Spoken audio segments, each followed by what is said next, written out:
Hello, my future doctors. This side your bio wali ma'am, Amisha Saraswat, and I welcome you all on our YouTube channel Math 2AX. तो बच्चों आज हम करने जा रहे हैं क्लास 12th का most important topic that is biology and it's applications. इससे पहले हमने बायोलॉजी प्रिंसिपल्स वाला पोर्शन कवर अप कर लिया है। अगर आपने वो वीडियो नहीं देखी तो पहले उस वीडियो को देखो, उसके बाद इस चैप्टर को कवर अप करना, ठीक है। तो बहुत ही ज़्यादा अच्छे तरीके से हम इस चैप्टर को कवर करेंगे ताकि नीट का कोई भी क्वेश्चन हमसे छूट नहीं ना पाए। तो फटाफट हाथ में पेन और नोटबुक लेके तैयार हो जाओ और नोट्स बनाना शुरू कर दो। तो सबसे पहले बच्चों देखो, बायोटेक्नोलॉजी हमने पिछली क्लास में पढ़ा था। जब बायोलॉजी और टेक्नोलॉजी का एक कॉम्बिनेशन बनता है तो उसे बायोटेक्नोलॉजी बोलते हैं। अब इस कॉम्बिनेशन से हम क्या क्या फ़ायदे उठा सकते हैं वो इस चैप्टर में हमें पढ़ना है। जैसे तुम्हें याद हो, कुछ लोग होते हैं डायबिटिक पेशेंट्स, उनको डायबिटीज़ के इंजेक्शन लगाने पड़ते हैं, मतलब इंसुलिन के इंजेक्शंस लगवाने पड़ते हैं। पहले क्या होता था, जानवरों को मारते थे, मारने के बाद उनका इंसुलिन लगाते थे, अपनी बॉडी में इंजेक्ट करते थे।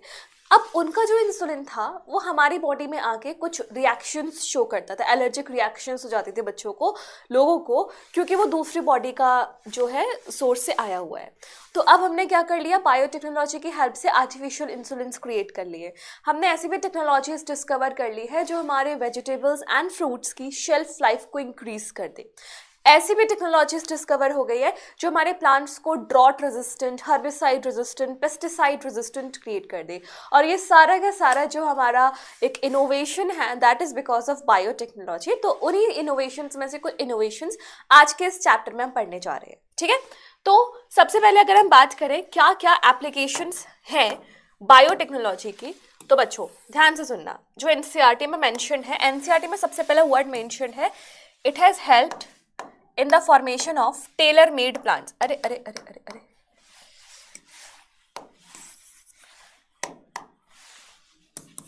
tailor-made plants. Tailor made plans का क्या मतलब है? टेलर मेड प्लान्स का मतलब है जैसे टेलर है, तुम्हारी मर्जी के हिसाब से तुम्हारे कपड़ों को ऑल्टर करके देता है ना, तो सेम है। ऐसे प्लान्स जिनको तुम अपनी मर्जी से ऑल्टर कर रहे हो फॉर देयर स्पेसिफिक नीड्स, उनको बोलते हैं टेलर मेड प्लान्स, ठीक है। दूसरा और क्या बना सकते हैं, drought resistant plants, pesticide resistant plant,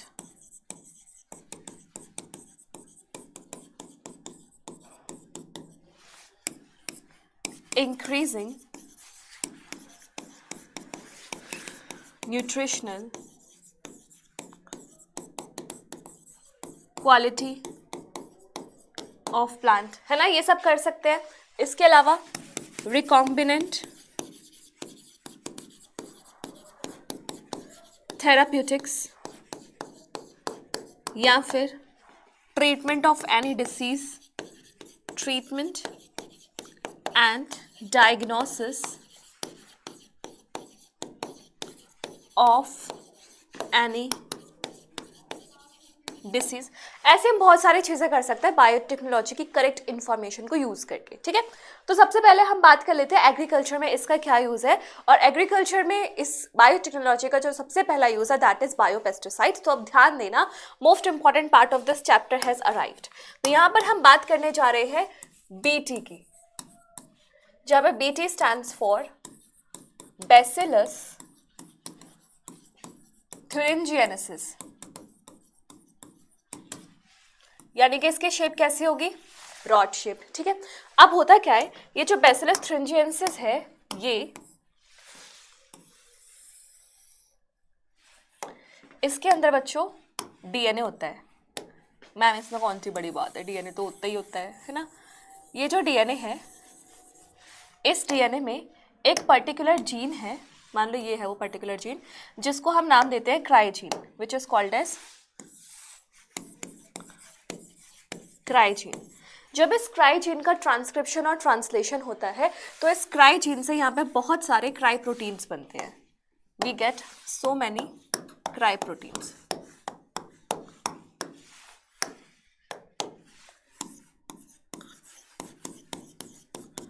और क्राई प्रोटीन्स का मतलब है यहाँ पे crystal proteins.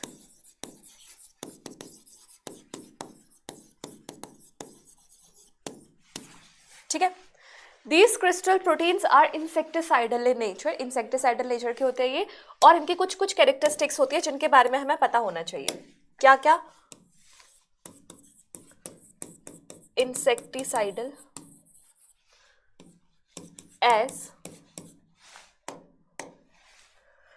inactive endotoxin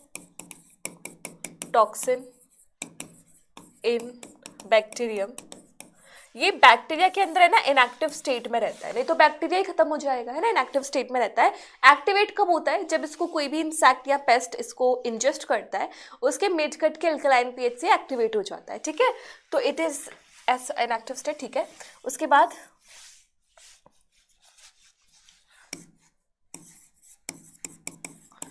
gets activated in alkaline pH of midgut of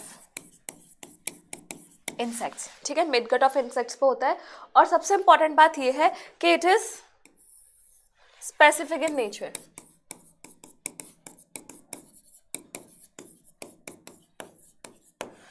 light.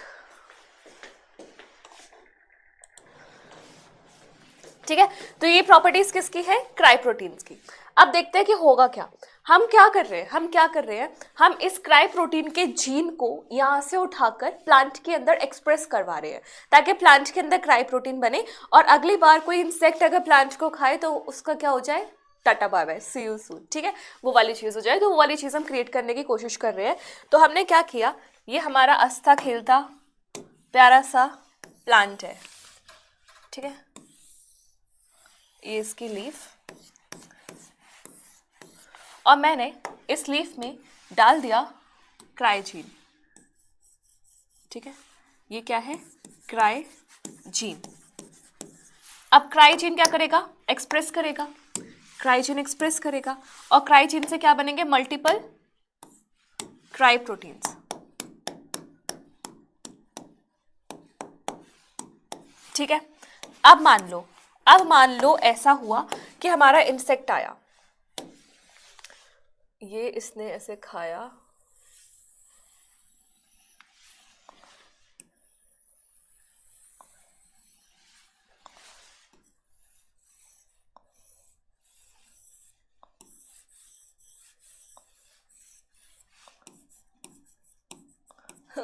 Insect बनाना था, ये स्नेक जैसा लग रहा है, बट ऐसा नहीं. ये मान लो कोई भी रैंडम इंसेक्ट है. ठीक है, अब इस इंसेक्ट में क्या होगा? इसके गट के पोर्शंस होंगे, जैसे यहां से यहां तक. ये क्यों चल रहा है?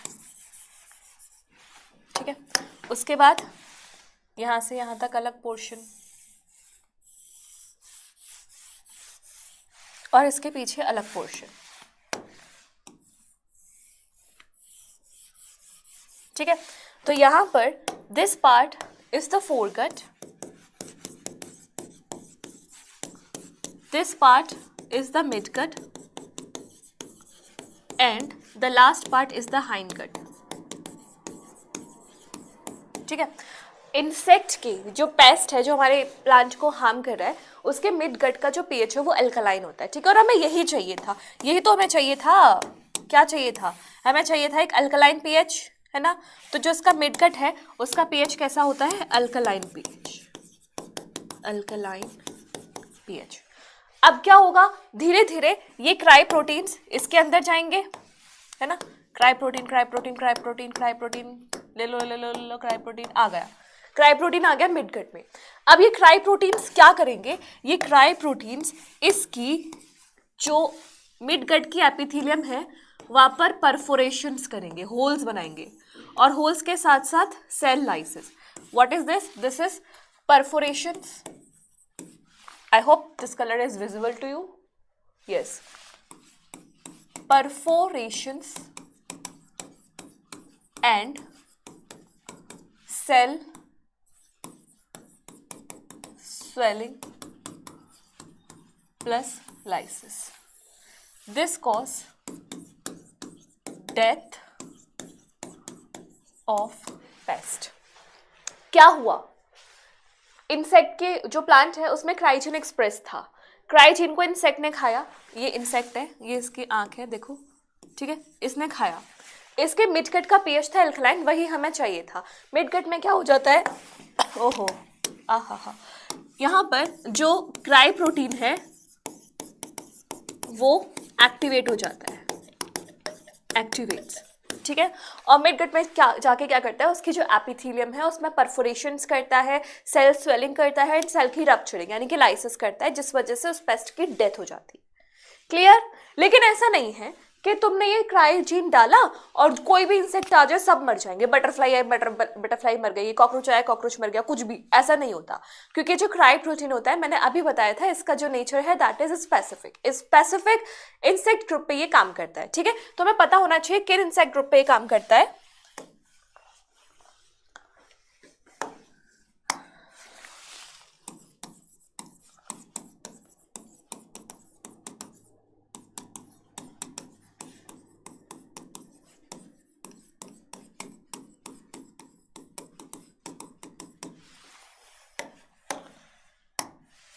It works on 3 groups, important from your need perspective.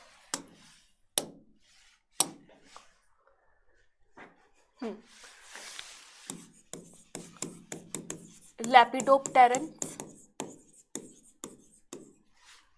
Coleopterans and Dipterans. Lepidopterans, Coleopterans and Dipterans, these are the 3 groups जिनके अगेंस्ट काम करता है हमारा क्राइजीन, ठीक है। अब इन 3 ग्रुप्स में कौन कौन से इंसेक्ट्स आते हैं एक बार उनका भी नाम देख लो। सबसे पहले लेपिडोप्टेरन्स में एग्जाम्पल है cotton ball warm, army warm, ठीक है। इसके बाद कॉलियोप्टेरन्स में क्या आता है हमारे फ्लाइज ले लो, मॉस्किटोज ले लो, मतलब उड़ने वाले जानवर नहीं, उड़ने वाले कीड़े मकोड़े। और डिप्टेरन्स में, सॉरी ये कॉलियोप्टेरन्स उल्टा हो गया, कॉलियोप्टेरन्स में बीटल आता है एंड डिप्टेरन्स में आते हैं फ्लाइज एंड योर मॉस्किटोज। आया समझ में? हाँ। इसके अलावा एनसीईआरटी में एक और लाइन लिखी हुई है, उस लाइन को थोड़ा सा फोकस में लाओ। वो लाइन क्या है, जैसे अभी हमने बोला है क्राइजीन्स है या क्राई प्रोटीन्स है, ये इंसेक्ट ग्रुप स्पेसिफिक है। तो एनसीईआरटी में इसके एग्जाम्पल के रेफरेंस में एक लाइन लिखी है that cry 1 AC, cry 2 AB कहाँ मिलते हैं, कॉटन बॉल वॉर्म के अंदर, एंड क्राई 1 AB मिलता है कॉर्न बोरर के लिए। मतलब इन जीन्स के एक्सप्रेशन से जो क्राई प्रोटीन बन रहा है वो इनके अगेंस्ट काम करेगा, और इस जीन के एक्सप्रेशन से जो क्राई प्रोटीन बन रहा है वो इसके अगेंस्ट काम करेगा। आई बात समझ में? आनी चाहिए, है ना? समझ में आया? बढ़िया। तो ये था हमारा बैसिलस thuringiensis का वर्किंग मैकेनिज्म। अब जिस क्रॉप में ये बीटी का प्रोडक्ट एक्सप्रेस हो रहा है उस क्रॉप को हम नाम देते हैं बीटी क्रॉप, ठीक है। Example BT tomato, BT potato, BT brinjal, BT cotton etcetera. बहुत सारे बीटीज अवेलेबल है आजकल मार्केट में। क्या नाम है BT? BT stands for bacillus thuringiensis। अगर कैपिटल बी और कैपिटल टी आए तो वो आता है बायोटेक्नोलॉजी, अगर कैपिटल बी और स्मॉल टी आए तो दैट इज बैसिलस thuringiensis। ये स्टेटमेंट क्वेश्चंस में तुम्हें गुमराह किया जाता है, तो वहाँ पे इस चीज़ का खास ख्याल रखना, ठीक है। तो एग्रीकल्चर में बायोपेस्टिसाइड्स तुम्हें समझ में आ गया होगा। अब आगे बढ़ते हैं। Next application is paste resistance. अब ध्यान से देखना यहाँ पे क्या चल रहा है। अभी तक हमने क्या किया था, इंसेक्ट्स वगैरह को दूर हटाया था, इंसेक्टिसाइड रेजिस्टेंट बनाया था ताकि हमारे प्लांट को अब इंसेक्टिसाइड ना देना पड़े। इंसेक्टिसाइड की एक दिक्कत ये भी है कि ना वो स्पेसिफिक नहीं होता। अब कोई अच्छा इंसेक्ट भी आके बैठ जाए तो वो तो उसको भी किल कर देगा, इसलिए हमें एक स्पेसिफिक नेचर की रिक्वायरमेंट थी which is fulfilled by the cry protein of the bacillus thuringiensis, ठीक है। अब यहाँ पे पेस्ट रेजिस्टेंस है, ये थोड़ा सा ऐसा टॉपिक है जो एनसीईआरटी से समझ में नहीं आता, मैकेनिज्म भी समझ नहीं आता, तो इसको बिल्कुल फोकस होके पढ़ना, ठीक है। सबसे पहले ये जो जीन साइलेंसिंग वर्ड है ये काम कैसे करता है इसको समझो, इसकी प्रिंसिपल क्या है। प्रिंसिपल ये है, RNA when made double stranded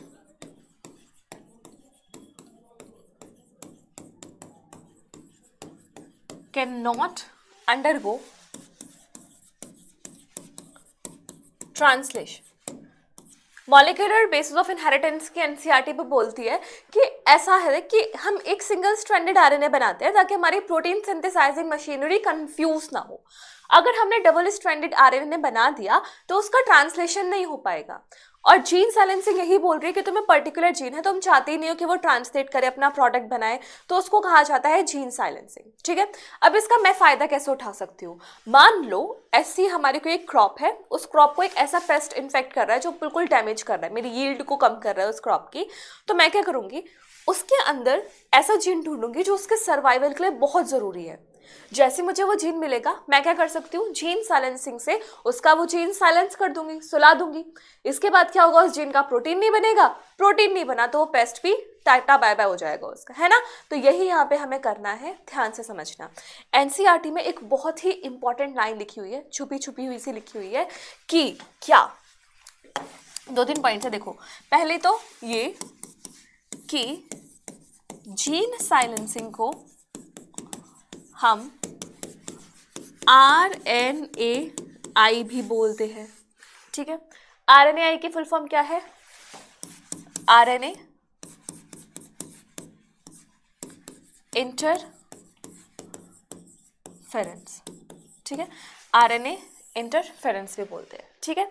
दूसरी बात कि जीन साइलेंसिंग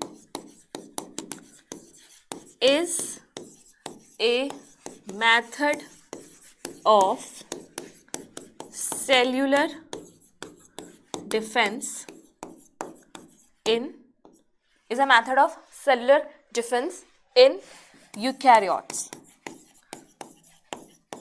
मैं तो कहती हूँ जैसे 24 कैरेट गोल्ड होता है ना, वैसे 24 कैरेट की लाइन है।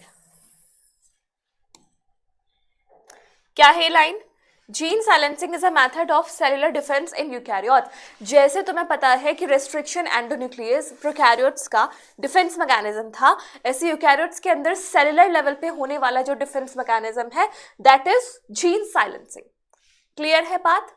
आप समझो काम क्या हो रहा है, काम ये हो रहा है बच्चों कि ये एक प्लांट है, बड़ा सुंदर है ना, और ये इसकी रूट्स है। इस प्लांट का नाम है टोबैको प्लांट, ठीक है। अब कहानी यहाँ पे खत्म नहीं होती, कहानी यहाँ पे एक और चीज है कि इस प्लांट को इन्फेक्ट कर रहा है एक ऑर्गेनिज्म, एक पेस्ट, ठीक है। ये है वो पेस्ट, और ये यहाँ पे रुक नहीं रहा, ये क्या कर रहा है, इसके रूट्स में नोड्यूल्स बना रहा है, रूट नॉट्स, ठीक है। क्या है ये, रूट नॉट्स। और ऐसा नहीं है कि रूट नोड्यूल्स लेग्यूमिनस प्लांट्स की तरह यहाँ पे नाइट्रोजन फिक्सेशन के लिए बना रहा है, ये डिसीज कर रहा है प्लांट को, और यहाँ से जो प्लांट की ओवरऑल यील्ड है वो डाउन हो रही है, ठीक है। This root not is causing decrease in yield of plant. तो ये जो भाई साहब ये काम कर रहे हैं, इन भाई साहब का नाम भी समझ लो, इन भाई साहब का नाम है Meloidogyne incognita. Meloidogyne incognita, it is a nematode. बात समझ में आया कि बेचारा शरीफ कौन है और दुश्मन कौन है और काम क्या करना है। अब तुम्हें क्या करना है, तुम नहीं चाहते भाई टोबैको प्लांट को ऐसे खराब कोई कर दे आके, तो तुम क्या करोगे, इस ऑर्गेनिज्म का एक ऐसा इंपॉर्टेंट जीन देखोगे जो उसके सर्वाइवल के लिए जरूरी है और उस जीन को कर दोगे साइलेंट, है ना। टारगेट समझ गए क्या करना है। अब देखते हैं कि वो काम हम कर कैसे सकते हैं। देखो ऐसा तो नहीं है कि बेचारा एक ही मेलोडी गाइनिन कॉग्निशिया है, ऐसे बहुत सारे मेलोडी गाइनिन कॉग्निशिया होंगे, उनमें से किसी एक मेलोडी गाइनिन कॉग्निशिया को पकड़ लो, है ना, उसके जीन्स की डिटेल एनालिसिस करो और वहां से ढूंढ लो वो जीन जो उसके सर्वाइवल के लिए इंपॉर्टेंट है। अब क्या करो, उस जीन को उठाओ। हालांकि अब बेचारा ये वाला मेलोडी गाइनिन कॉग्निशिया तो शहीद हो गया, इसका तो तुमने जीन निकाल के तबाह कर दिया, इसको मार दो, खत्म कर दो, ठीक है। इसका एक जीन उठाओ और इस जीन को टोबैको प्लांट में एक्सप्रेस करा दो। टोबैको प्लांट में एक्सप्रेस कराने के बाद एंश्योर करो कि उसका ट्रांसक्रिप्शन कुछ ऐसा हो कि आरएनए डबल स्ट्रैंडेड बने, ठीक है। क्या किया हमने, मेलोडी गाइनिन कॉग्निशिया से उसका जीन निकाला, उस जीन को प्लांट में डाला, प्लांट में करने के बाद उसका ट्रांसक्रिप्शन ऐसा कराया कि वो डबल स्ट्रैंडेड आरएनए बन जाए। अब क्या होगा, अब क्या होगा, ध्यान से सुनो। अगली बार मेलोडी गाइनिन कॉग्निशिया इस प्लांट को खाने आएगा, है ना, खाने की वजह से क्या होगा, ये जो आरएनए इसके अंदर बने हैं ये आरएनए इनको इंजेस्ट कर लेगा, ये आरएनए को इंजेस्ट कर लेगा। अब इसकी बॉडी के अंदर एक प्रोटीन कॉम्प्लेक्स होता है जो डबल स्ट्रैंडेड आरएनए को सिंगल स्ट्रैंडेड आरएनए में कन्वर्ट कर दे, ठीक है। तो अब क्या होगा, कहानी समझ में आ रही नहीं आ रही मुझे जो पता नहीं, एक बार इधर ढंग से देखते हैं। देखो ये है हमारे पास एक प्लांट सेल, ठीक है, this is a plant cell, ठीक है। यहाँ पर मेरे पास है मेलोडी गाइनिन इनकॉग्निशिया, ये मेलोडी गाइनिन इनकॉग्निशिया है, ठीक है। और मैंने इसका एक पर्टिकुलर जीन निकाल के प्लांट के अंदर डाल दिया, मान लो यही है वो पर्टिकुलर जीन, इतना, ठीक है, समझ में आया। This is the DNA of nematode. अब प्लांट में तुम डाल रहे हो ये, तो किस वेक्टर की या किस ऑर्गेनिज्म की हेल्प से डालोगे, एग्रोबैक्टीरियम ट्यूमिफेशियंस, है ना। तो वेक्टर का नाम क्या है, vector TI plasmid of agrobacterium, ठीक है, तुमने डाल दिया। अब तुम्हारा टारगेट क्या है कि कुछ ऐसा कर कमाल के तेरा हो जाऊं, नहीं, तुम्हारा टारगेट है कि कुछ ऐसा हो जाए कि यहां से जो आरएनए बन रहा है वो डबल स्ट्रैंडेड बन जाए, ठीक है। तो यहाँ से क्या होगा, हम इसका ट्रांसक्रिप्शन कराएंगे और ट्रांसक्रिप्शन के बाद ये बस जैकेट छुप जाए अपने आप ही चल जाता है। ट्रांसक्रिप्शन के बाद बनेगा double stranded RNA, double stranded RNA. अब इस डबल स्ट्रैंडेड आरएनए में एक होगा सेंस आरएनए और एक होगा एंटी सेंस आरएनए। यहां तक कोई दिक्कत, कोई दिक्कत नहीं होगी। अब एनसीईआरटी ने ये बोला है, यहाँ पे ये बोला हुआ है कि ये जो ट्रांसक्रिप्शन है ना, ऐसा ये जो तुम ट्रांसक्रिप्शन करा रहे हो जहाँ पे डबल स्ट्रैंडेड आरएनए बना रहे हो, तो ये डबल स्ट्रैंडेड आरएनए बनाने के लिए तुम दो लोगों का यूज कर सकते हो, और वो क्या है, या तो वायरस या फिर ट्रांसपोजोन्स,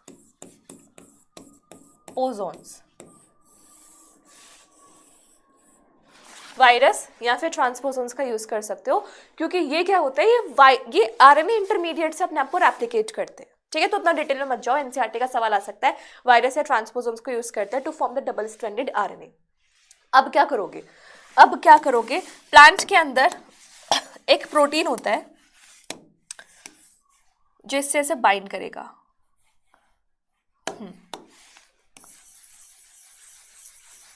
इस प्रोटीन का नाम होता है रिस्क, सॉरी डाइसर, रिस्क तो उसके पास होगा, डाइसर।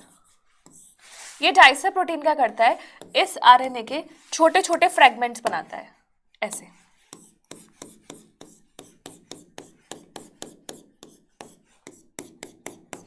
ठीक है, आरएनए के छोटे छोटे फ्रेगमेंट्स बन गए।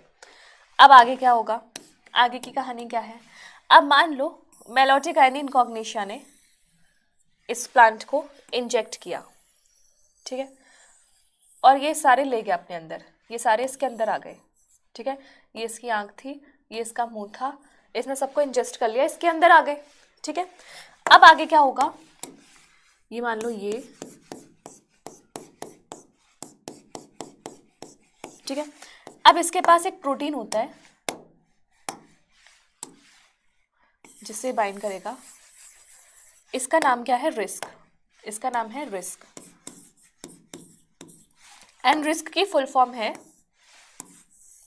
रिस्क की फुल फॉर्म है RNA induced silencing complex, RNA induced silencing complex.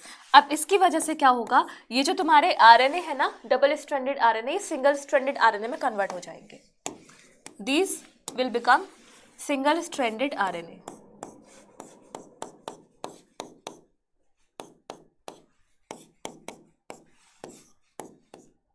ठीक है, क्या हो गया, these become single stranded RNA, और यहाँ पे कैसे थे, डबल स्ट्रैंडेड आरएनए, और इस कन्वर्जन को कराने का काम किसने किया, रिस्क कॉम्प्लेक्स ने।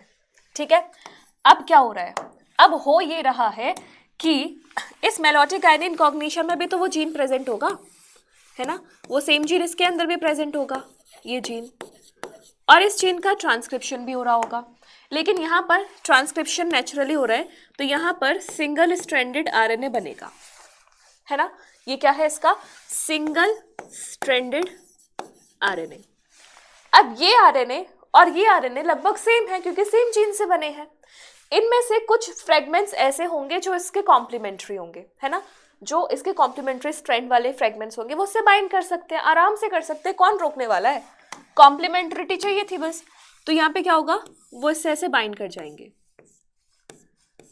एंड अभी यहाँ पे क्या पढ़ा था, यहाँ पर gene silencing RNA when made double stranded can not undergo translation, यानी कि ये जो तुमने अब डबल स्ट्रैंडेड आरएनए बना दिया है, this has now become double stranded RNA, अब ये आगे जाके ट्रांसलेशन नहीं कर पाएगा, आगे जाके ट्रांसलेशन नहीं कर पाएगा, और अगर इसका जीन जो कि इसके सर्वाइवल के लिए इंपॉर्टेंट था वही नहीं बना, तो मेलोटिक गाइनिन कॉग्निशन सर्वाइव कैसे करेगा, है ना, इसकी डेथ हो जाएगी। इतना कॉम्प्लेक्स ये टॉपिक तुम्हें लग रहा है नहीं, बहुत ईजी है, एक बार दोबारा से समझो क्या हो रहा है, मैं हट जाती हूँ, मैं बोल रही हूँ चीज़ों को एनालाइज करना, ठीक है। सबसे पहले क्या है, हमारे पास मेलोटिक गाइनिन कॉग्निशन है, उसका एक हमने जीन लिया जो उसके सर्वाइवल के लिए इंपॉर्टेंट है, उस जीन को हमने प्लांट के अंदर एक्सप्रेस करवाया with the help of TI plasmid taken from agrobacterium tumefaciens, ठीक है। अब प्लांट के अंदर ट्रांसक्रिप्शन होना है, ट्रांसक्रिप्शन होकर सिंगल स्ट्रैंडेड आरएनए बनता, लेकिन हमने उसे डबल स्ट्रैंडेड बनवाया है with the help of virus and transposons, ठीक है। अब इसके सेल के अंदर, प्लांट सेल के अंदर एक डाइसर प्रोटीन होता है जो इस बड़े से आरएनए को छोटे छोटे फ्रेगमेंट्स में कन्वर्ट करता है। अब मान लो मेलोटिक गाइनिन कॉग्निशन, ये मेलोटिक गाइनिन कॉग्निशन है, ये निमेटोड है, ठीक है, दिस इज द निमेटोड। जब ये निमेटोड प्लांट को खाएगा तो ये क्या करेगा, इन आरएनए पार्टिकल्स को इंजेस्ट कर लेगा, इसकी बॉडी में प्रेजेंट है risk complex, RNA induced silencing complex, जो इन डबल स्ट्रैंडेड आरएनए को सिंगल स्ट्रैंडेड आरएनए में कन्वर्ट कर देंगे। अब नॉर्मली क्या हो रहा है, वो जो जीन है मेलोटिक गाइनिन कॉग्निशन में अभी भी हो रहा होगा एक्सप्रेस, वो जीन नॉर्मली अपना सिंगल स्ट्रैंडेड आरएनए बना रहा था, लेकिन उसने देखा उसकी बॉडी में ये आ गए क्या, सिंगल स्ट्रैंडेड आरएनए जो उससे कॉम्प्लीमेंट्री है, तो कॉम्प्लीमेंट्री बाइंडिंग को तो कोई रोक ही नहीं सकता, तो ये वाले आरएनए उस वाले आरएनए से बाइंड कर जाएंगे, और हमारा जो आरएनए है मेलोटिक गाइनिन कॉग्निशन का वो बन जाएगा डबल स्ट्रैंडेड आरएनए, और डबल स्ट्रैंडेड आरएनए ट्रांसलेशन नहीं कर सकता, यानी कि तुमने इसके जीन को क्या कर दिया, साइलेंस। अब यही जीन इसके सर्वाइवल के लिए इंपॉर्टेंट था, अब वही एक्सप्रेस नहीं होगा तो फिर मेलोटिक गाइनिन कॉग्निशन सर्वाइव कैसे कर पाएगा, और उसकी हो जाएगी डेथ। ठीक है, समझ में आया, देख लो, है ना, कोई डाउट नहीं होना चाहिए, बहुत होशियार बच्चे हो तुम लोग। तो आगे बढ़ते हैं, फ्लेवर सेवर टोमेटो, टोमेटो, टमाटर खाना किसको पसंद नहीं है, मुझे नहीं है, ये हमारा एक टमाटर, ठीक है, और ये टमाटर की टोपी,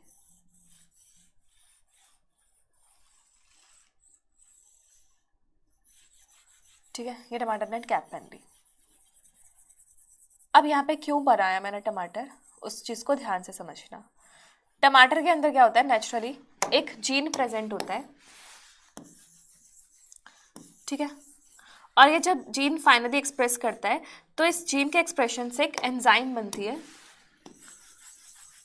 और इस एंजाइम का नाम होता है पॉलीगैलेक्ट्यूरोनेज, पॉलीगैलेक्ट्यूरोनेज एंजाइम। ये एंजाइम क्या करती है, ये एंजाइम काम करती है इसकी वॉल्स पर, यहाँ पर, और कॉज करती है थिनिंग ऑफ शेल, थिनिंग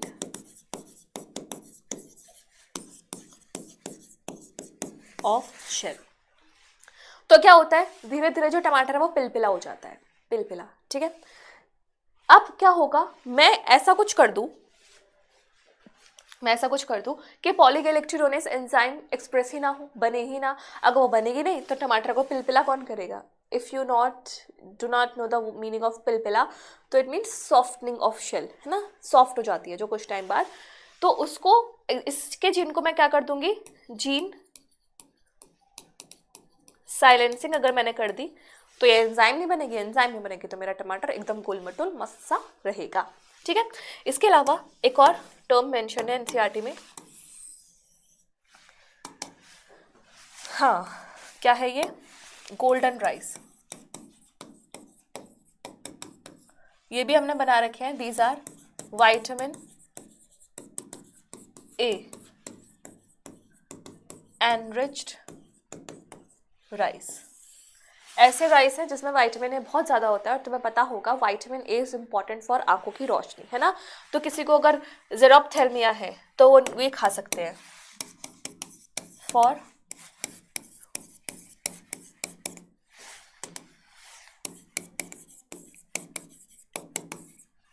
ठीक है, गोल्डन राइस। तो हमने एग्रीकल्चर के रिलेटेड सारे जो भी हमारे एनसीईआरटी में मेंशन था सब कुछ हमने पढ़ लिया है। अब बारी आती है मेडिसिन में, ठीक है। टोटल अभी तक हमने बहुत 30 अप्रॉक्स रिकॉम्बिनेंट थेराप्यूटिक्स बना लिए हैं, जिसमें से 12 हमारे इंडिया में मार्केट हो रही हैं, ठीक है, लॉन्च हो रखी है, मार्केटिंग चल रही है, सब कुछ चल रहा है। अब इसमें से हमें सबसे इंपॉर्टेंट पढ़ना है यूमिलिन। यूमिलिन इज एन आर्टिफिशियल इंसुलिन जो हमने बायोटेक्नोलॉजी की हेल्प से बनाई है। पहले क्या होता था, हम लोग है ना जानवरों को मारते थे, स्लॉटरिंग करते थे, उनकी इंसुलिन डालते थे अपनी बॉडी में, बट उसकी वजह से बॉडी में कुछ रिएक्शंस शो होती थी, रिएक्टिविटी शो हो जाती थी। तो उसका एक सब्सटीट्यूट है अपनी आरडीएनए टेक्नोलॉजी। आरडीएनए टेक्नोलॉजी से ऐसा कोई ग्राफ्ट रिजेक्शन, एलर्जिक रिएक्शन ऐसा कुछ नहीं होता, सब कुछ एकदम नॉर्मल चीज़ें होती है, ठीक है। तो यूमिलिन पहली बात उन लोगों को ट्रीट करने के लिए यूज़ होता है जिनको एडल्ट ऑनसेट डायबिटीज़ है, यानी कि जिनकी बॉडी में इंसुलिन की कमी है, ठीक है। तो सबसे पहले एनसीईआरटी में मेंशन है फॉर एडल्ट ऑनसेट डायबिटीज, ठीक है, एडल्ट ऑनसेट डायबिटीज। और इसको बनाने का काम किसने किया था, अमेरिकन फर्म थी एली लिली, 5 जुलाई 1983। अब होता क्या है, चीज को ध्यान से समझना।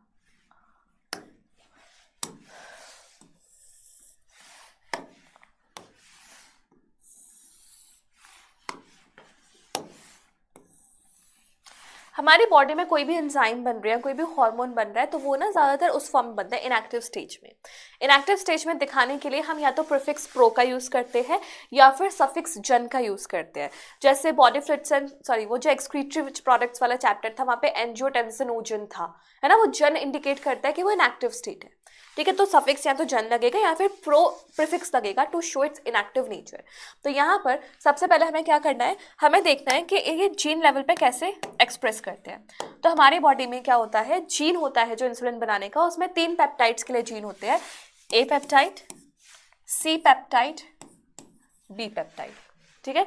ए peptide, C peptide, B peptide. जब ये डीएनए है, ठीक है, डीएनए में जीन्स हैं, जब इनका एक्सप्रेशन होगा तो रिजल्टिंग स्ट्रक्चर कुछ ऐसा आएगा, येलो, एक सेकेंड,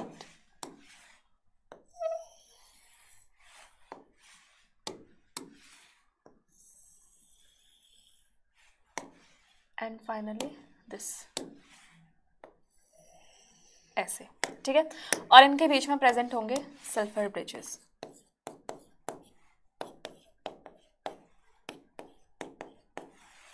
इस तरीके से, ठीक है। अब यहाँ पर this one is A, this one is C and this one is B, इस तरीके से। और ये जो स्ट्रक्चर तुम्हारे सामने बना है बच्चों, दिस स्ट्रक्चर इज योर, क्या बोलते हैं इसे, प्रो हार्मोन या फिर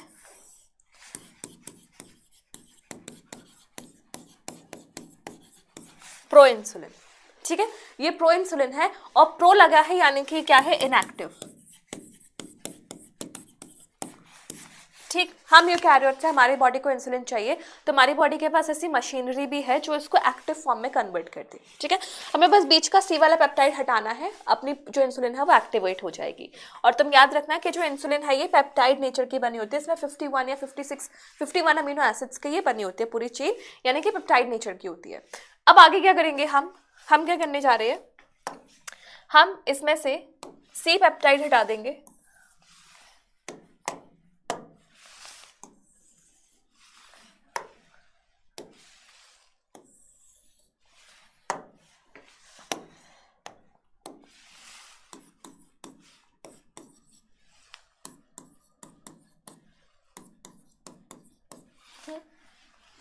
प्लस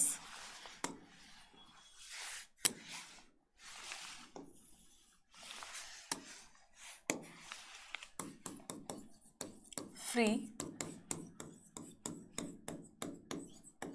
सी पेप्टाइड, ठीक है। सी पेप्टाइड बाहर निकाल दी और ये जो हमारा रिजल्टिंग स्ट्रक्चर है, this resulting structure is your insulin, mature insulin.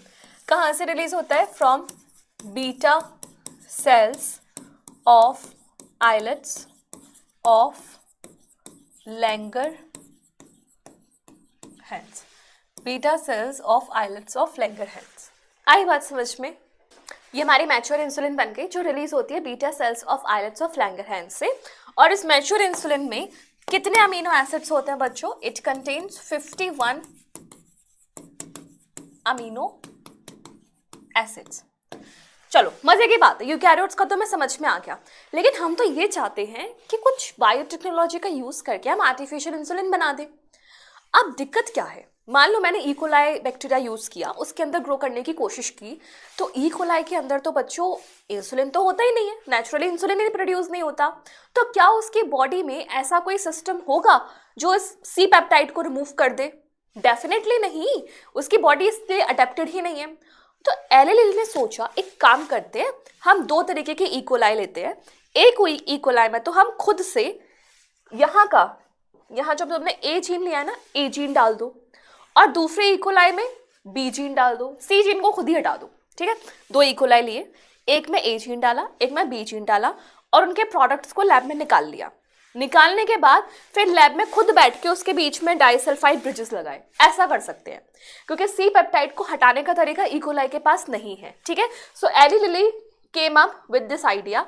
What did they do? They took 2 E coli, ठीक है, ये भी इकोलाई है, Escherichia coli, and this is also E coli, ठीक है। इसमें इन्होंने ए जीन डाला और इसमें इन्होंने बी जीन डाला। This was the A gene and this was the B gene, ठीक है। फाइनली यहां से उनको मिल गया क्या मिलना चाहिए था उनको? इनको मिलना था ए पेप्टाइड और एक मिलना था इनको बी पेप्टाइड, ठीक है। अब इन दोनों पेप्टाइड्स को तुमने लैब कंडीशन में आइसोलेट कर लिया, ठीक है।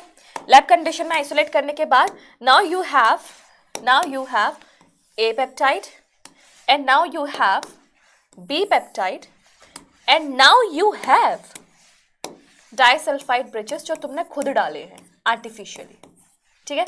A peptide, B peptide and disulfide bridges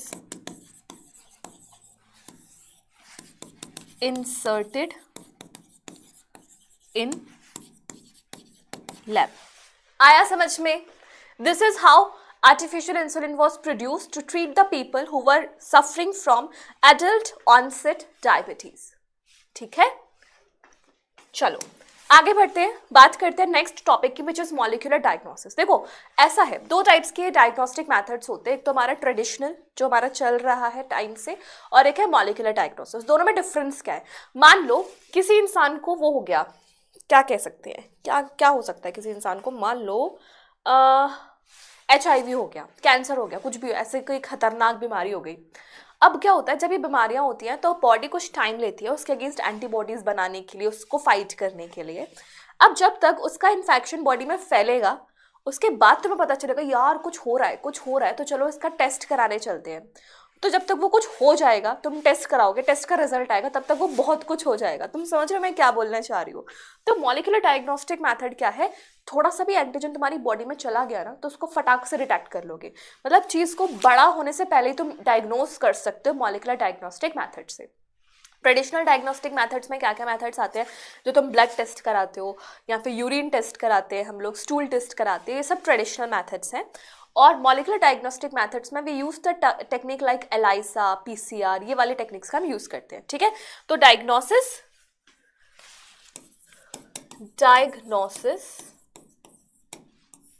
is of two types, है ना, एक है ट्रेडिशनल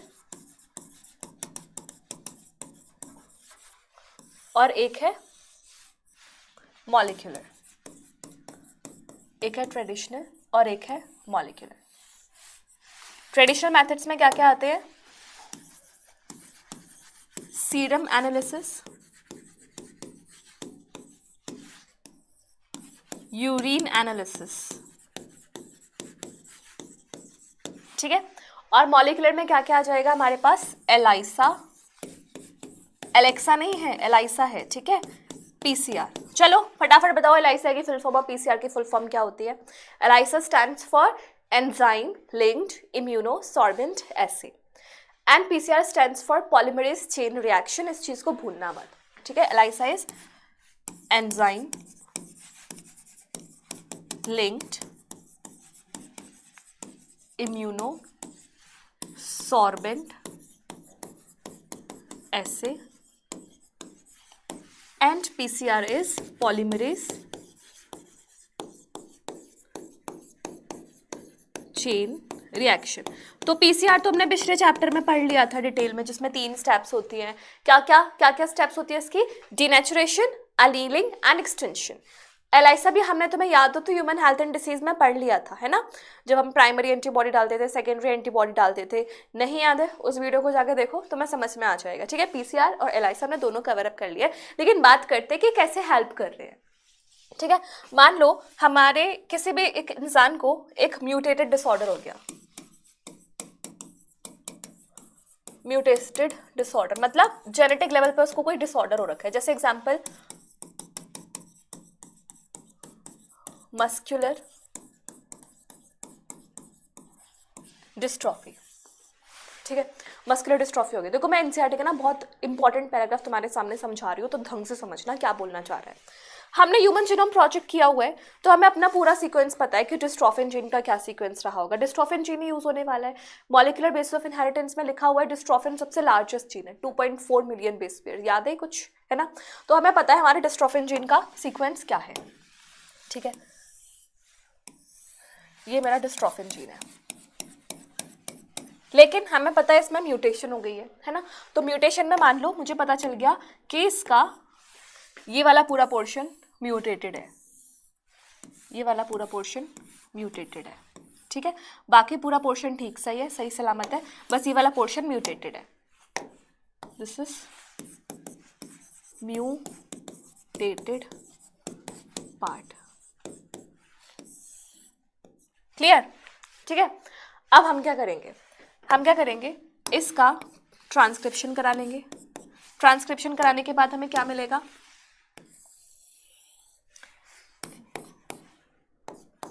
ऐसे आगे बहुत लंबा चलेगा ये, इसको बीच का म्यूटेटेड पार्ट,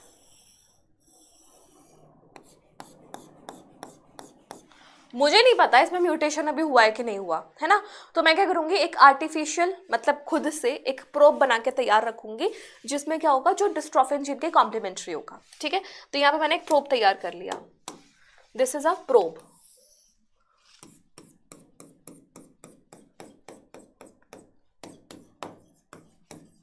प्रोब है and this probe is complementary to dystrophin gene, है ना, ऐसा हो गया।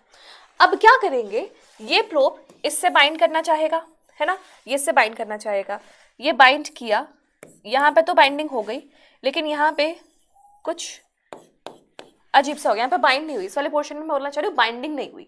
ठीक है, अब तुमने इसमें देखने के लिए लाइट्स वगैरह डाली, तो तुम्हें क्या पता चलेगा, तुम्हें ये वाला पोर्शन और ये वाला पोर्शन फोटोग्राफिक फिल्म में दिखाई देगा, लेकिन ये बीच का पोर्शन, म्यूटेटेड पोर्शन दिखाई नहीं देगा। ठीक है, so what I am trying to say is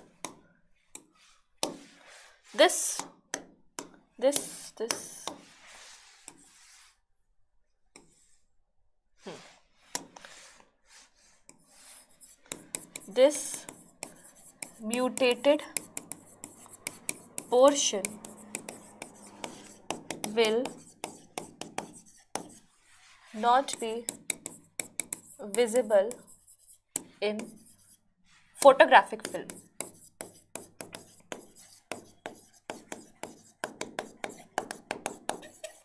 ठीक है बच्चों, समझ में आया?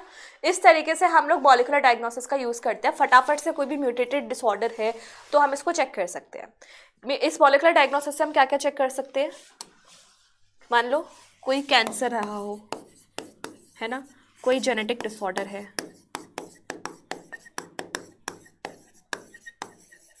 या एड्स है, HIV इन्फेक्शन है, ये सब हम चेक कर सकते हैं।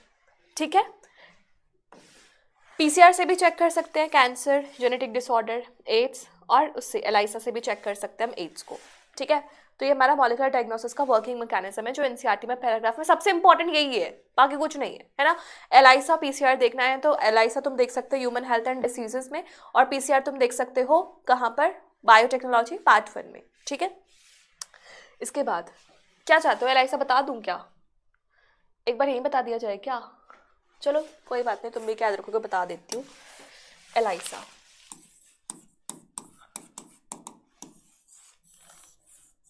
ठीक है, एलाइसा के बहुत सारे टाइप्स होते हैं, direct, indirect and sandwich ELISA. जो मैं बता रही हूँ वो सैंडविच एलाइसा का मेथड है।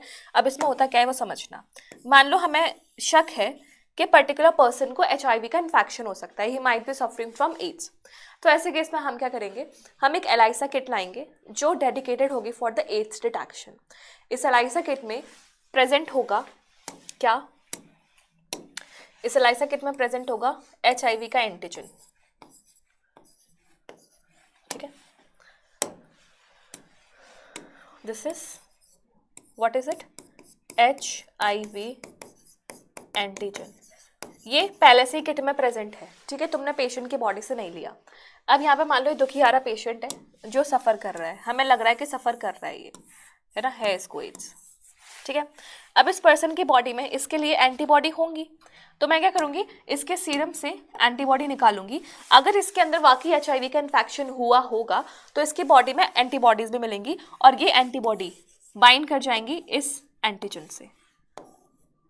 ठीक है, बाइंडिंग हो जाएगी, लेकिन दिक्कत यह है कि बाइंडिंग मुझे दिखेगी नहीं नेक जाइज से, कुछ कलर ट्रांसफॉर्मेशन, कुछ ऐसा होना चाहिए कि मुझे दिख जाए। तो मैं क्या करूंगी, हर स्टेप के बाद इसको पानी से धोऊंगी, वॉश करूंगी। वॉश क्यों वॉश किया, मान लो अगर ये एंटीबॉडीज बाइंड नहीं की होंगी तो सब रिमूव हो जाएंगी, अगर बाइंड की होंगी तो वॉशिंग के बाद भी वहां पे सस्टेन्ड रहेंगी। ठीक है, अब क्या है, ये जो एंटीबॉडी हमने पेशेंट की बॉडी से ली है, इन एंटीबॉडीज को हम नाम देते हैं प्राइमरी एंटीबॉडी। ठीक है, प्राइमरी एंटीबॉडी, जो भी हमें पेशेंट की बॉडी से लिखना है वो मैं यहां लिख रही हूं, जो पेशेंट की बॉडी से हम ले रहे हैं। ठीक है। और जो किट में ले रहे हैं वो मैं यहाँ लिख रही हूँ, ये किट वाला है, ठीक है। अब हमारी किट में प्रेजेंट है एक secondary antibody, secondary antibody, and ये जो सेकेंडरी एंटीबॉडी है ये मोनोक्लोनल है। मोनोक्लोनल मतलब ये स्पेसिफिक है, केवल प्राइमरी एंटीबॉडी से ही बाइंड कर सकती है। और इसकी बाइंडिंग कैसे में पता चलेगी, इसके एंड पॉइंट पे एक एंजाइम अटैच्ड रहती है, we have an enzyme attached to its end point, enzyme, और इसका सबस्ट्रेट भी हमारे पास मौजूद रहता है, ठीक है। अब मैंने एंटीबॉडी इसमें डाल दी, ये एंटीबॉडी मैंने डाल दी। अगर यहाँ पे बाइंडिंग हुई होगी तो ये एंटीबॉडी इनसे बाइंड करेगी, है ना, बाइंड कर जाएगी।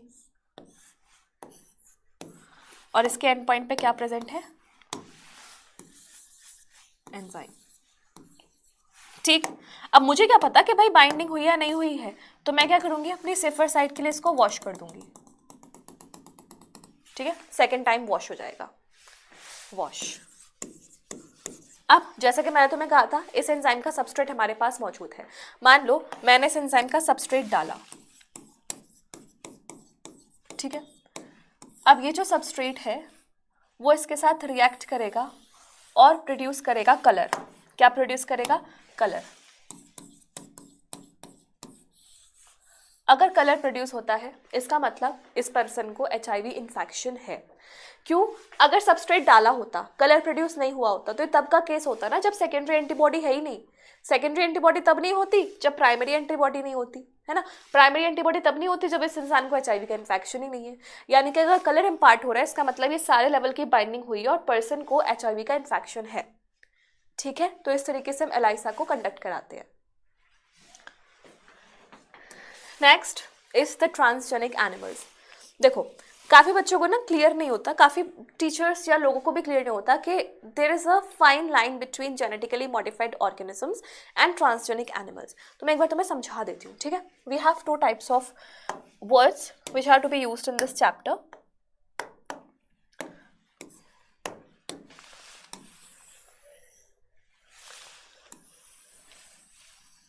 ठीक है, एक क्या है, जेनेटिकली मॉडिफाइड ऑर्गेनिजम्स, ठीक है, GMO। और एक होते हैं ट्रांस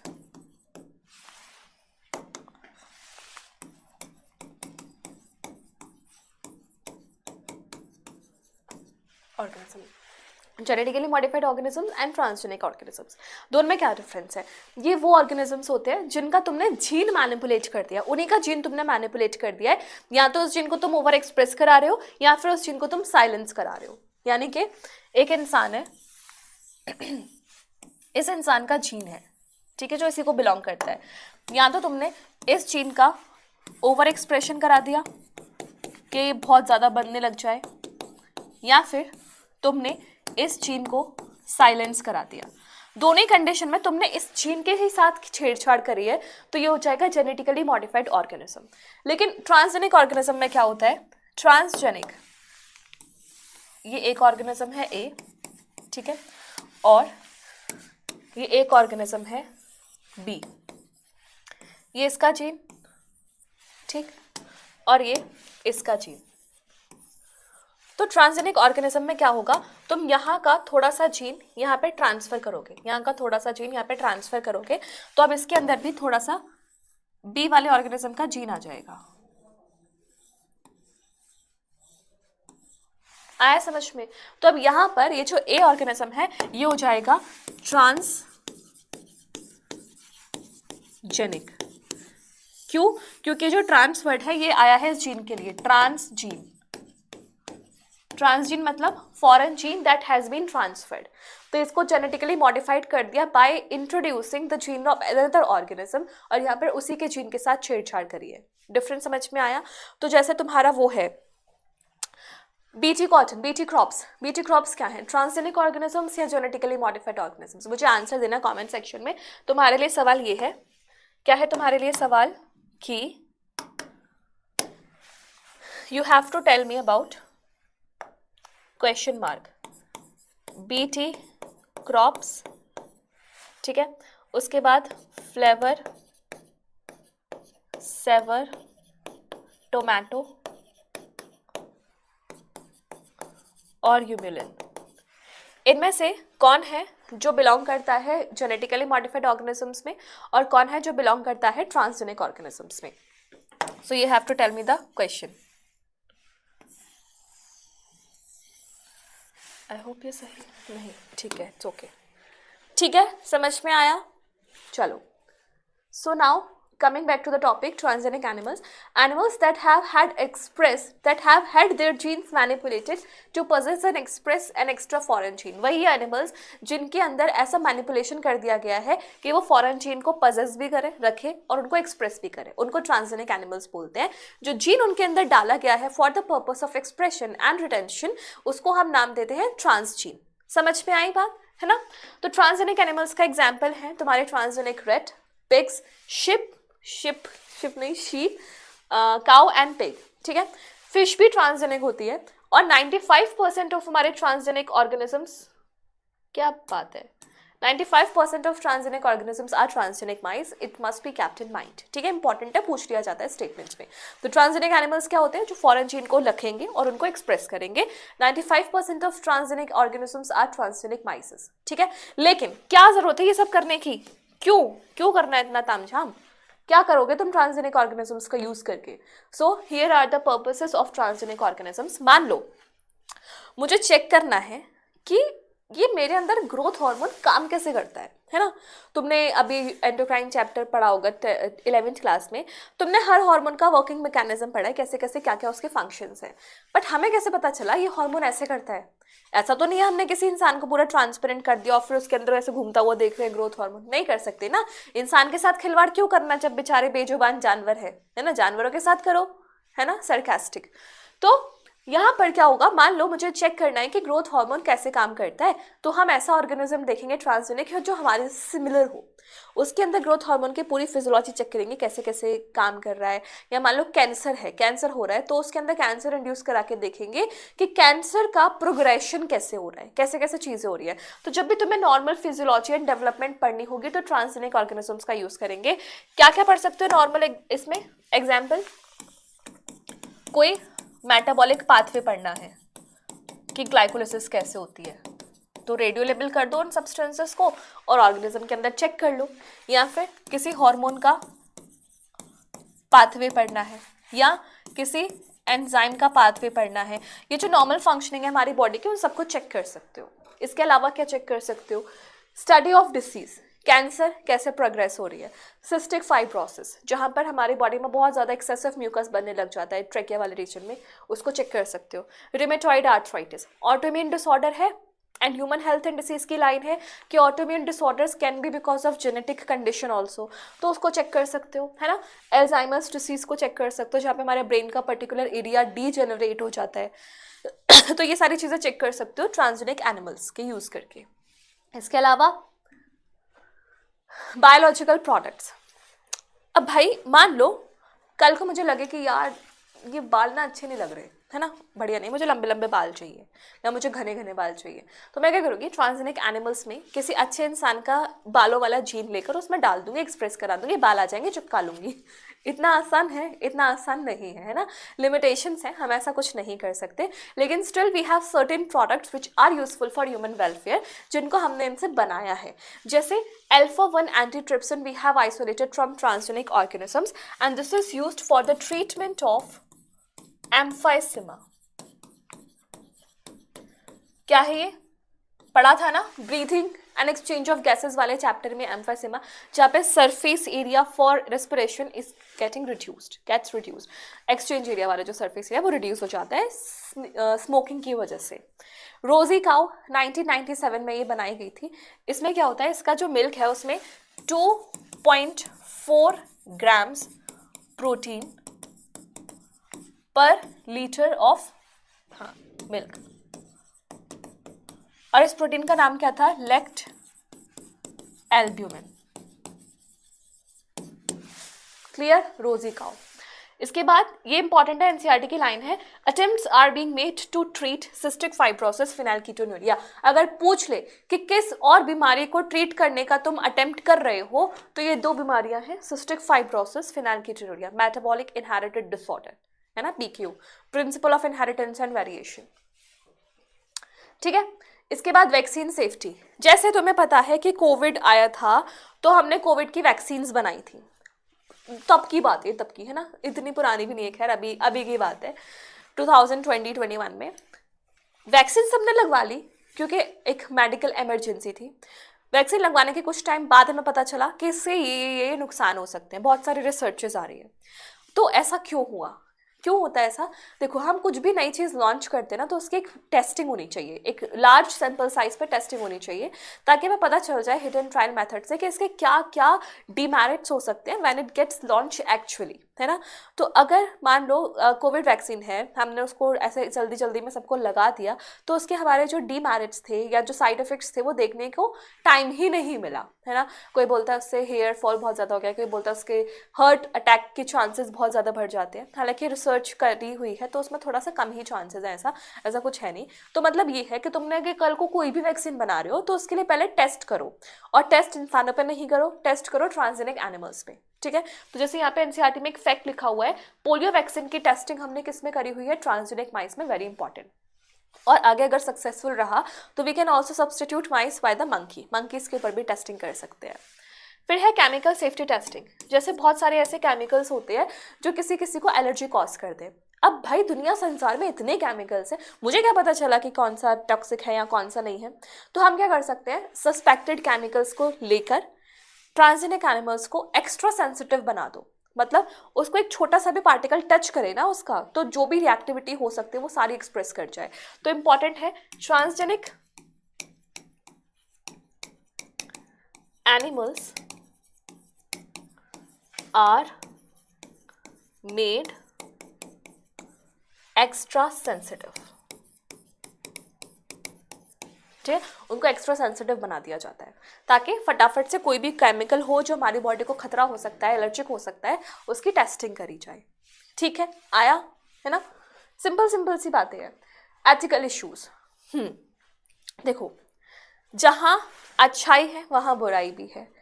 अब क्या हो रहा है, बायोटेक्नोलॉजी का हम यूज़ करके काम तो कर रहे हैं, लेकिन ऐसा नहीं है मन उठाया, आज मेरा मन किया कि चलो यार इस इंसान के साथ ऐसा कर देते हैं, इसके बॉडी हेयर को गायब कर दे, या ऐसा करते हैं कि ये कर दे, फलाना ढिमकाना कर दे, कुछ भी मेरा मन किया मैं कुछ भी कर रही हूँ, ऐसा मैं नहीं कर सकती, है ना। भले मैं कितनी भी अच्छी एक बायोटेक्नोलॉजी डिपार्टमेंट की सारी नॉलेज होल्ड करती हूँ, ऐसा नहीं कर सकते। रीज़न क्या है, क्योंकि हमारे ऊपर एक सरदार बैठा है जिसका नाम है जीईएसी, है ना। जीईएसी की फुल फॉर्म है genetic engineering approval committee.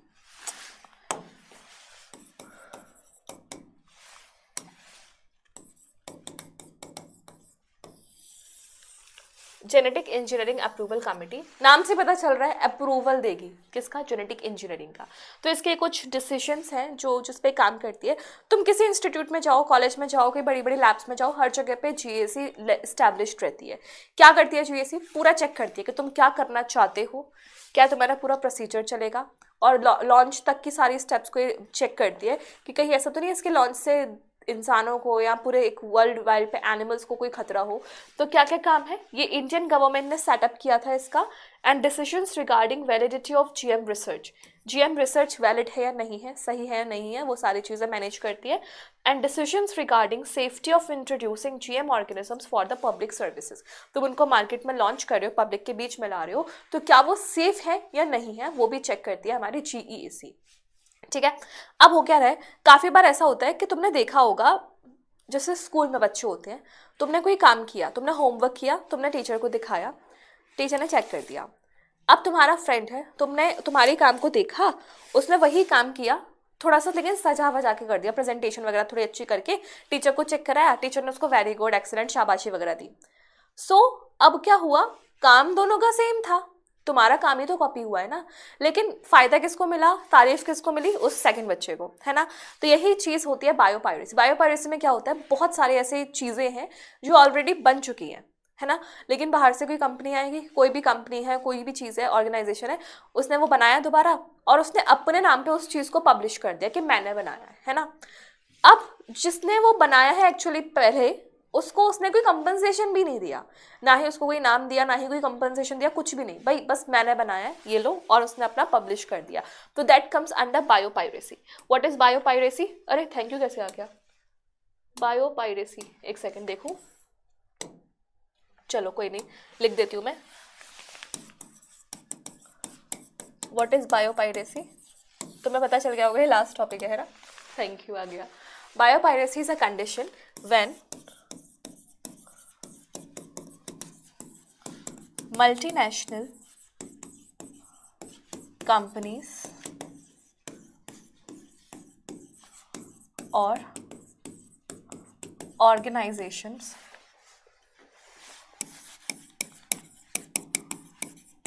publish something in their name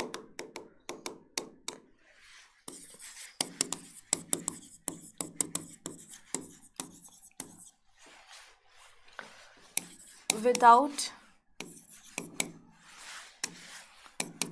giving concern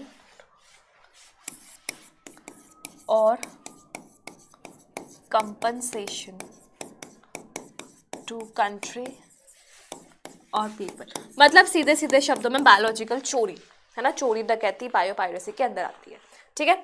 तो क्या है यहाँ पे, स्टार्टिंग का जो पूरा पोर्शन है बच्चों, दैट इज इंपॉर्टेंट। क्या क्या, बीटी का काम, है ना, बीटी कैसे काम करता है, इसके बाद ये तुम हटो पहले, जीन साइलेंसिंग, है ना, उसके बाद ये जीन साइलेंसिंग का पूरा मैकेनिज्म देख लेना, इंपॉर्टेंट है। इसके बाद क्या है तुम्हारा, flavr savr tomato, vitamin A enriched to rice, फिर ये यूमिलिन कर ली हमने। इसके बाद क्या किया था, मॉलिकुलर डायग्नोस्टिक मेथड्स में ये वाला पार्ट इंपॉर्टेंट है, कैसे काम करता है। इसके बाद ये सारी चीज़ें, ठीक है। तो हमने पूरा चैप्टर कवर अप कर लिया है। एप्लीकेशन वाला पार्ट सच बता रही हूँ इतना मुश्किल नहीं है, बहुत ईजी है। एक बार तुम्हें बस प्रिंसिपल वाला पार्ट अच्छे से समझ में आना चाहिए कि कैसे काम किया जाता है। इसके बाद तो एप्लीकेशन है, ये कर सकते हैं, वो कर सकते हैं, वो कर सकते हैं। तो स्टार्टिंग के सारे पॉइंट्स इंपॉर्टेंट है, ज़्यादा कहानी नहीं है, सीधी सीधी बात है, सीधे सीधी बातों को रटना है, याद करना है, समझना है और एग्जाम में इम्प्लीमेंट करना है, ठीक है। So this was all for this chapter biotechnology applications. Hope you liked this chapter and you learned something new from this chapter also. So we will come up with more chapters of ecology in the next video. Till then, stay tuned, stay connected and study hard. Bye bye, take care.